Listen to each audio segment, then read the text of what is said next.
I inherited a mess. Donald Trump's diplomacy is not a lesson in subtlety. 100 days in, the U.S. president's style is complicating ties with some world leaders, but pulling others closer, not least in Europe.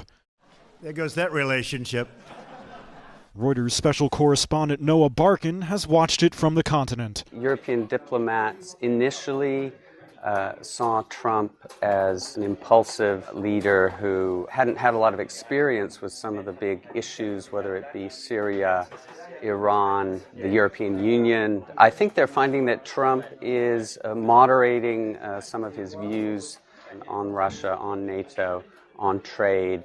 Here's one example of how Trump can change. After some strong language on the campaign trail, a trade war with Germany seemed to loom. A first encounter in Washington with Chancellor Angela Merkel proving awkward. But just weeks later, though, a very public turnaround. Trump's daughter Ivanka invited by Merkel herself to Berlin just this week, and reports surfacing that Merkel and Britain's Prime Minister Theresa May coached the president on intricacies of the European Union, Russia, and other issues.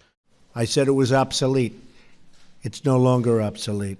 Trump's also rode back on early suggestions that he might not come to the aid of NATO members he felt weren't paying their fair share. But the flexing of military muscle, not least those missile strikes in Syria, also marked a shift from promises to focus on the domestic. There's a bit of a worry that when the big crisis hits, that this rhetoric, the tweets, the confrontational statements can get in the way of a solution. So I think there's a concerted effort to sort of moderate Trump in terms of, what he says about these hot points. At least one leader's welcomed the new style, Turkish President Tayyip Erdogan. He lauded that missile strike and sees a chance to reset ties that were strained under Barack Obama. Yet Trump is also learning that presidents have to pick their friends carefully. Erdogan is under fire in Europe over his crackdowns on opponents. And Trump's relationship with Russian President Vladimir Putin, that's a huge story unto itself. For the new U.S. president, diplomacy is proving a tough skill to master.